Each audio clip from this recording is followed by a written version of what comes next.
మన ప్రభువును మన రక్షకుడునైన యేసుక్రీస్తు ప్రభు వారి పరిశుద్ధమైన నామంలో ఉదయకాల వాక్య ధ్యానంలో వీక్షిస్తున్న విశ్వాసులకు, సంఘమునకు, సేవకులకు, సకల పరిశుద్ధులకు దేవుని సన్నిధి నుండి దేవుని మందిరంలోని దీవెనలు, కృపయు, సమాధానము మీకు కలుగునుగాక. ఆమేన్. ఉదయకాల వాక్య ధ్యానము కీర్తన గ్రంథము 92వ అధ్యాయము మొదటి 3 వచనములను ధ్యానం చేసుకుందాం. యెహోవాను స్తుతించుట మంచిది, మహోన్నతుడా నీ నామమును కీర్తించుట మంచిది. ఉదయమున నీ కృపను, ప్రతి రాత్రి నీ విశ్వాస్యతను 10 తంతుల స్వరమండలంతో, గంభీర ధ్వని గల సితారాతో ప్రచురించుట మంచిది. ఎందుకనగా యెహోవా నీ కార్యము చేత నీవు నన్ను సంతోషపరుచున్నావు. నీ చేతి పనులను బట్టి నేను ఉత్సహించుచున్నాను. యెహోవా నీ కార్యములు ఎంత దొడ్డవి, నీ ఆలోచనలు అతి గంభీరము. నీ దేవుని వాక్యంలో రాయబడి దేవుని నామములకు స్తుతి చెల్లించుట ఎంతో మంచిది. ఉదయమున నీ కృపను, ప్రతి రాత్రి నీ విశ్వాస్యతను, మనం ఆయన విశ్వాస్యతను, ఆయన కృపను బట్టి, ఆయన మనకు చేయు ఆశ్చర్య కార్యములను బట్టి, ఆయన మన జీవితంలో అనుగ్రహిస్తున్న ప్రతి విధమైన మేలును బట్టి, ఉపకారమును బట్టి, మన దేవాది దేవుడు, ప్రభువులకు ప్రభువు అయిన యెహోవా దేవుని నామమును స్తుతించుట ఎంతో మంచిది అని దేవుని వాక్యంలో వ్రాయబడి ఉన్నది. అందుకే కీర్తన గ్రంథము 136వ అధ్యాయంలో ఇలాగ దేవుని వాక్యము, యెహోవా దయాళుడు, ఆయన కృతజ్ఞతాస్తుతులు చెల్లించుడి, ఆయన కృప నిరంతరముడు. దేవదేవునికి కృతజ్ఞతాస్తుతులు చెల్లించుడి, ఆయన కృప నిరంతరముడు. ప్రభువుల ప్రభువుకు కృతజ్ఞతాస్తుతులు చెల్లించుడి, ఆయన కృప నిరంతరముండును. ఆయన ఒక్కడే మహాశ్చర్య కార్యములు చేయువాడు, ఆయన కృప నిరంతరముండును అని చెప్పి 26వ వచనం 136వ కీర్తన ఆఖరి వచనంలో, ఆకాశమందుండి దేవుని కృతజ్ఞతాస్తుతులు చెల్లించు. ఆయన దేవాది దేవుడు, ప్రభువులకు ప్రభు, రాజులకు రాజై ఉన్నాడు. ఆయన స్తుతించుట మంచిది. ఎందుకనగా ఆయన మన స్తుతులకు కారణభూతులకు దేవుడు. మన స్తుతులు, స్తోత్రముపై ఆసీనుడై ఉన్న దేవుడు. ఆయన స్తుతించినప్పుడు, ఆయన మాకు ఉదయమున వేకునే లేచి ఆయన నామమును స్మరించుకున్నప్పుడు, ఆయన ఉదయమున కృపతో మనల్ని తృప్తిపరుస్తారు. ఆ కృప ఆయన అనుగ్రహించు ఉచితమైనది, వరం.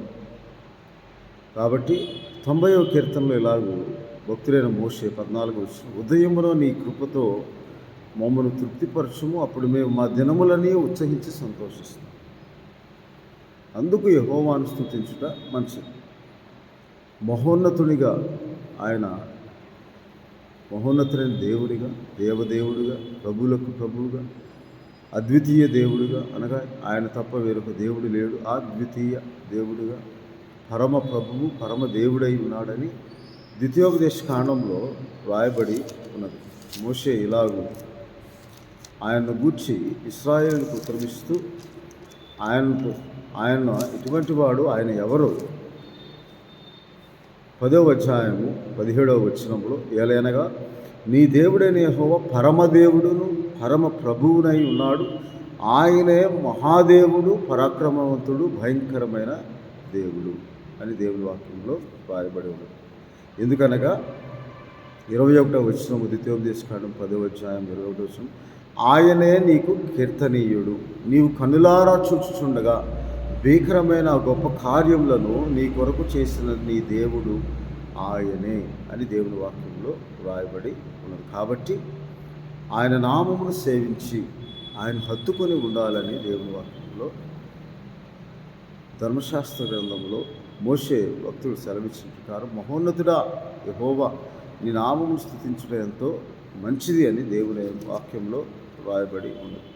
ఎందుకనగా ఆయన దయాదాక్షిణ్యములు గల దేవుడు, ఆయన దీర్ఘశాంతుడు, కృపాసత్యములతో నిండిన దేవుడని 87వ కీర్తన 15వ వచనంలో, ప్రభువా నీవు దయాదాక్షిణ్యము గల దేవుడవు, దీర్ఘశాంతుడవు, కృపాసత్యములతో నిండిన వాడవు, నా రక్షణకర్తవగు దేవా నీకు స్తోత్రములని ప్రతి ఉదయమున మనము లేవగానే, కళ్ళు తెరవగానే మన దేవుణ్ణి నామమును స్మరించుకొని ఆయన కృతజ్ఞతాస్తుతులు స్తోత్రములు చెల్లించాలని దేవుడి వాక్యంలో రాయబడింది.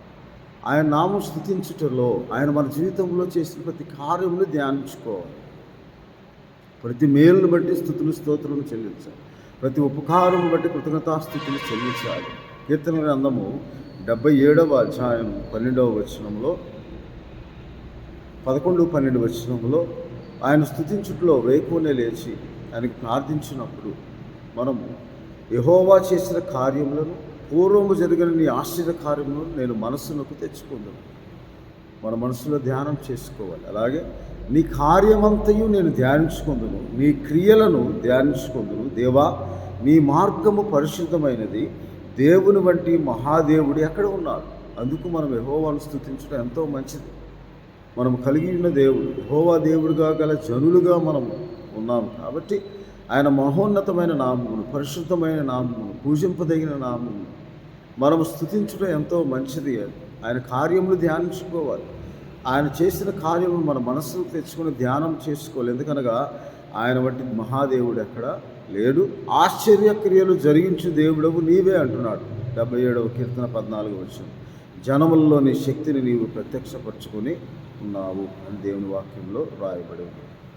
మనము దేవుని వాక్యమును ధ్యానించినప్పుడు, దేవుని నామం స్మరించినప్పుడు, దేవుని స్తుతించినప్పుడు స్తుతులు స్తోత్రులు చెల్లించడం ఎంతో మంచిది. మన మంచి దేవుడు, మంచి కాపరి, మహోన్నతుడు, మహాపరిశుద్ధుడు అని దేవుని వాక్యంలో రాయబడి ఉన్నది. కాబట్టి ఆయన తప్ప మనకు ఏ దేవుడు లేడు. ఆయన మహోన్నతుడు, దయాదాక్షిణ్యము గల దేవుడు, కృపాసత్యము కలిగిన దేవుడు, కనికరము గల దేవుడని మనం ఆయన చేసిన, మన జీవితంలో చేసిన ప్రతి కార్యం ధ్యానించుట ఎంతో మంచిది, స్తుతించుట ఎంతో మంచిది అని దేవుని వాక్యంలో భక్తుడు రాయబడిన. ఆయన దేవుని వంటి మహాదేవుడు లేడు. ఆయన క్రియలను ధ్యానిస్తూ, ఆయన కార్యము స్మరించుకుంటూ, ఆయన నామమును స్తుతిస్తూ ఉండటం ఎంతో మనకు మంచిది. అది మన జీవితకాలం అంతా అప్పుడు మన కృపాక్షేములు దేవుడు మనకు అనుగ్రహించి మనల్ని కాపాడి సంరక్షించి పోషించి దేవుడై ఉన్నాడని. అందుకే భక్తుడైన దావీదు 73 కీర్తనలో ఇలాగూ దేవుని వాక్యంలో, నీ ఆలోచన చేత నీవు నడిపించేదవు, తర్వాత మహిమలో నీవు నన్ను చేర్చుకుందువు. 24 వచనం. 25 ఆకాశమందు నీవు తప్ప నాకెవరున్నారు? నీవు నాకుండగా లోకములో ఏదీ నాకు అక్కర్లేదు ప్రభువా అని దేవుని వాక్యంలో రాయాలి. ఆయన ఉండగా ఈ లోకంలో ఏదీ మనకు అక్కర్లేదు అనేది భక్తుడు సెలవిస్తుంది. ఎందుకనగా ఆయన గొప్ప కార్యము చేయదేవుడు, ఆశ్చర్య కార్యము చేయదేవుడు, మహోన్నతుడు, మహాపరుషుడు. అందుకే భక్తుడైన దావీదు 57వ కీర్తనలో ఇలాగూ ప్రార్థన చేస్తూ, ఎవరికి ప్రార్థన చేస్తున్నాడంటే, ఎవరి నామం స్మరిస్తూ ఉన్నాడంటే, ఎవరి నామము కృతజ్ఞతాస్తుతులు స్తోత్రం చెల్లిస్తున్నాడంటే 57వ కీర్తన 2వ వచనంలో, మహోన్నతుడైన దేవునికి, నా కార్యము సఫలము చేయు దేవునికి నేను మొరపెట్టుచూ ఉన్నాను. ఎప్పుడైతే మనం అలాగ ప్రార్థన చేస్తామో మన హృదయంలో నిబ్బరము, సంతోషం, సమాధానం, నెమ్మది మనకు కలుగుతుందని దేవుని వాక్యంలో రాయబడింది. ఎందుకనగా ఆయన కృపను అనుగ్రహించు దేవుడు, ఆయన విశ్వాస్యతను ఎన్నడూ మనకు ఎప్పుడు అనుగ్రహించు దేవుడు. కాబట్టి ఆయన కృపను బట్టి నరులకు ఆయన చేయ ఆశ్చర్య కారణం బట్టి మనం ఆయన కృతజ్ఞతాస్తుతులు, మహోన్నతులైన దేవునికి మన కార్యం సఫలం చేయ దేవుడు. ఆకాశం ముందు ఆ దేవుడు తప్ప మనకు ఎవరు లేదు. ఆయన మహోన్నతులైన దేవుడు, గొప్ప దేవుడు, జీవం గల దేవుడు, భయంకరమైన దేవుడిని మనం కృతజ్ఞతాస్తుతులు స్తోత్రం చెల్లిస్తూ ఆయనను స్తుతించు వారముగా మనం ఉండాలని దేవుని వాక్యం. ఆయన చేసిన ప్రతి కార్యమును ధ్యానించు వారముగా, స్మరించుకున్న వారముగా మనం ఉండాలని దేవుని వాక్యంలో రాయబడి ఉన్నది. కాబట్టి ఎల్లప్పుడూ మనం ఆయన నామమును నమ్మిక ఉంచి ఆయన స్తుతించి గణపరిచి కొనియాడు వారముగా ఉండినప్పుడు దేవుని కార్యములు, గొప్ప కార్యములు, ఆశ్చర్య కార్యం, అద్భుత కార్యములు మన జీవితంలో జరుగుతాయని, అందువల్ల మనం ఆయన్ని స్తుతించాలని దేవుని వాక్యంలో. ఆ స్థుతిలో నిరీక్షణ ఉంటుంది. ఆ స్థుతిలో విశ్వాసంతో కూడిన ఆత్మతో చేయి ప్రార్థన ఉంటుంది.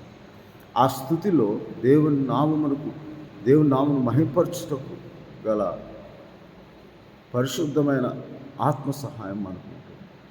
కాబట్టి ఆయన స్తుతించువారు, ఆయన వెదుకువారు, ఆయన నామముకు భయభక్తులు గలవారు, ఆయన నామమునకు కృతజ్ఞతాస్తుతులు స్తోత్రం ఎల్లప్పుడూ చెల్లించువారు అని దేవుని వాక్యంలో రాయబడింది. కాబట్టి కీర్తన గ్రంథం 72వ అధ్యాయము 18వ వచనంలో దేవుడు యెహోవా, దేవుడైన యెహోవా ఇశ్రాయేలు యొక్క దేవుడు స్తుతింపబడును గాక. ఎందుకనగా ఆయన మాత్రమే ఆశ్చర్య కార్యములు చేయువాడు. ఆయన మహిమగల నామం నిత్యము స్తుతింపబడును గాక. సర్వభూమియు ఆయన మహిమతో నిండి ఉన్ను గాక. ఆమేన్ ఆమేన్ అని రాయబడి ఉన్నది. కాబట్టి ఒకసారి మనం ప్రతినిత్యము దేవుని నామం జ్ఞాపకం చేసుకుంటూ, దేవుడని యెహోవా మాత్రమే స్థుతులకు స్తోత్రములకు కారణభూతులకు దేవుడు, పూజింపదగిన దేవుడు, స్తోత్రార్హుడని మనం ఆయన నామమును ధ్యానం చేసుకొని ఆయన ఆశ్చర్యక్రియలను మనం జ్ఞాపకం చేసుకొని ఆయన స్తుతించుట ఎంతో మంచిది అని, ఆ దేవునికి ఇష్టమైన ఆ స్తుతిని, ఆ ఆరాధన ఆత్మతో సత్యంతో మనం ఆరాధిస్తూ దేవుని ప్రతి విషయంలో జ్ఞాపకం చేసుకున్నప్పుడు దేవుడు మనకు సహాయం చేసి మనలను, మన కుటుంబాలను ఆశీర్వదిస్తాడని దేవుని వాక్యంలో రాయబడి. కాబట్టి మనమందరం ఈ ఉదయకాల సమయం ప్రతి రాత్రి, ప్రతి ఉదయమున వేకునే లేచి మనము ఆయన స్వరూప దర్శనమును పొందుకొని ఆయన నామము స్తుతించేవారముగా, ఆయన నామము కృతజ్ఞతాస్తుతులు స్తోత్రం చెల్లించేవారముగా ఉండినప్పుడు మన కొరకు ఆనందము విత్తబడి ఉన్నదని దేవుని వాక్యంలో రాయబడి ఉంది. కాబట్టి ఆయన నామము స్తుతించే వారముగా, ఆయన నామము తగిన మహిమా ప్రభావములు ఆరోపించే వారముగా మనం ఉండినప్పుడు ఆయన మన దేవుడిగా, ఆయన మనల్ని పాలించు దేవుడిగా, ఆయన మేపు గొర్రెలమైన మనకు కాపరిగా దేవుడు ఉండి ప్రతి విషయంలో మనకు సహాయం అనుగ్రహించి దేవుడై ఉన్నాడని దేవుని వాక్యంలో సెలవిస్తుంది. ఎందుకనగా 99వ కీర్తనలో ఇలాగ దేవుని వాక్యంలో రాయబడింది. 5వ వచనంలో మన దేవుడైన యెహోవాను గణపరచుడు, ఆయన పాదపీఠం ఎదురు సాగిలిపోడు, ఆయన పరిశుద్ధుడు. ఆయన పరిశుద్ధుడు, దయాదాక్షిణ్య పూర్ణుడు, దీర్ఘశాంతుడు, కృపా సమృద్ధి గల దేవుడు అని 103వ కీర్తన 8వ వచనంలో రాయబడి ఉన్నది. కాబట్టి ఆయన స్తుతులు స్తోత్రం చెల్లిస్తూ దేవుని కృపను మనం జ్ఞాపకం చేసుకుని, ఎందుకనగా అది నిత్యము నిలిచి కృప, యుగయుగములు నిలిచి కృప. ఆయన అది ఎవరి మీద నిలుస్తుందట? కీర్తన గ్రంథం 103వ అధ్యాయము 18వ వచనంలో 17-18 వచనం, ఆయన నిబంధనను గైకొనొచ్చు, ఆయన కట్టలను అనుసరించి నడుచుకుని వారి మీద, యెహోవా యందు భయభక్తులు గలవారి మీద ఆయన కృప యుగయుగములు నిలుచును, ఆయన నీతి వారి పిల్లల తరము నిలుచును అని దేవుని వాక్యంలో రాయబడి ఉంది. కాబట్టి మన స్తుతులకు స్తోత్రములకు కారణభూతుడైన దేవుని నామం కృతజ్ఞతాస్తుతులు స్తోత్రం చెల్లిస్తూ ఆయన కార్యమును గురించి, ఆయన పరిశుద్ధ నామం గురించి మనము ఆయనకు స్తోత్రం చెల్లిస్తూ స్తుతించుచు ధ్యానించుచు ఆయన మన జీవితంలో చేసిన ప్రతి వాగ్దానము మనం జ్ఞాపకం చేసుకుంటూ మన కార్యము సఫలం చేయ దేవునికి మనము స్తుతులు స్తోత్రం చెల్లించినప్పుడు దేవుడు మన యందు ఆనందించి ఆయన నామము స్తుతించువారు స్తుతి చేయుట యథార్థవంతులకు శోభిస్కరం దేవుని వాక్యంలో రాయబడి 113వ కీర్తనలో ఎలాగ మనం స్తుతించాలంట? యెహోవాను స్తుతించుడి, యెహోవా సేవకులారా ఆయన స్తుతించుడి, ఇది మొదలుకొని నిత్యం ఎల్లకాలం యెహోవా నామము సన్నతింపబడునుగా. సూర్యోదయము మొదలుకొని సూర్యాస్తమయం వరకు యెహోవా నామము స్తుతి నొందదగినది. 113 ఎందుకనగా 111వ కీర్తనలో ఇలాగ దేవుని వాక్యంలో రాయబడి ఉన్నది. 4వ వచనం, ఆయన తన ఆశ్చర్య కార్యంలో జ్ఞాపకార్థ సూచన నియమించి ఉన్నాడు. యెహోవా దయాదాక్షిణ్య పూర్ణుడు, తన యందు భయభక్తులు గలవారికి ఆయన ఆహారం ఇచ్చి ఉన్నాడు. ఆయన నిత్యము తన నిబంధనలు జ్ఞాపకము చేసుకుని 7వ వచనంలో, ఆయన చేతి కార్యములు సత్యమైనవి, న్యాయమైనవి, ఆయన శాసనములు నీవు నమ్మకమైనవి, అవి సత్యముతోనే యథార్థతోనే చేయబడి ఉన్నవి కనుక ఆయన కార్యములు మహిమా ప్రభావం గల కార్యములుగా దేవుని వాక్యంలో రాయబడి ఉన్నది. కాబట్టి మనమందరం అలాగూ మన దేవుని క్రియలు గొప్పవి. 2వ వచనం 111వ కీర్తనలో ఆయన కార్యం మహిమా ప్రభావం గలది, ఆయన నీతి నిలకడగా ఉన్నది. కాబట్టి మనము ఆయన నామం స్తుతించు వారముగా ఉండినప్పుడు దేవుడు మనకు సహాయం చేయి దేవుడై ఉన్నాడు, ఆదరించు దేవుడై ఉన్నాడు, కృపచూపు దేవుడై ఉన్నాడని దేవుని వాక్యంలో రాదు. ఆయన కృప కొరకు కనిపెట్టి వారముగా ఆయన నామందు విశ్వాసం ఉంచి ఆయన నామం నమ్ముకొని ఆయన మనకు చేయి ప్రతి విషయంలో, ప్రతి కార్యములు, ప్రతి మేలును బట్టి, ఉపకారం బట్టి యెహోవాను స్తుతిస్తూ మన జీవితకాలం అంతయు మనం స్తుతించాలని 146వ కీర్తన 1వ వచనంలో, యెహోవాను స్తుతించుడి నా ప్రాణమా యెహోవాను స్తుతించుము, నా జీవితకాలం అంతయు నేను యెహోవాను స్తుతించెదను, నేను బ్రతుకు కాలమంతయు నా దేవుని కీర్తించేదను. ఎందుకనగా ఎవరికి యాకోబు దేవుడు సహాయుడగును, ఎవడు తన దేవుడి యెహోవా మీద ఆశ పెట్టుకున్నావు వాడు ధన్యుడు. ఆయన ఎన్నడూ మాట తప్పని. దేవుడు యెహోవాను స్తుతించుడి, యెహోవా నామమును స్తుతించుడి. ఆయన మనకు గొప్ప కార్యములు చేయు దేవుడై ఉన్నాడు. కాబట్టి మనలను ఆయన ఆశీర్వదించి దీవించాలి, కాపాడి సంరక్షిస్తున్న దేవుడు. కాబట్టి మనము ప్రతి ఉదయమున మహోన్నతుడైన మన దేవుని నామము, దేవాది దేవునికి, ప్రభువులకు ప్రభువుకు, ఆకాశమందు ఉన్న దేవుని మనం స్తుతించుట ఎంతో మంచిది. ప్రార్థన చేసుకుని పరిశుద్ధులను మహోన్నతులు వెళుతున్నాం. మీ కృపను బట్టి, మీ దయను బట్టి, మీ వాత్సల్యతను బట్టి ఈ దినం మేము చూడగలిగి ఉన్నాం. మమ్మల్ని సజీవులుగా ఉంచినందుకు స్తోత్రం. అవును తండ్రి, వేకునే ప్రతి ఉదయమున మీ నామం స్మరించుకుంటూ మీ పరిశుద్ధమైన నామం స్తుతించుట ఎంతో మంచిది. మీ కార్యములు గొప్పలు, మహిమా ప్రభావం గల కార్యం, మీ దయాదాక్షిణ్య పూర్ణులు, దీర్ఘశాంతులు, కృపా సమృద్ధి గల దేవుడు. ఆకాశమందు నీవు తప్ప మాకెవరు లేరు తండ్రి.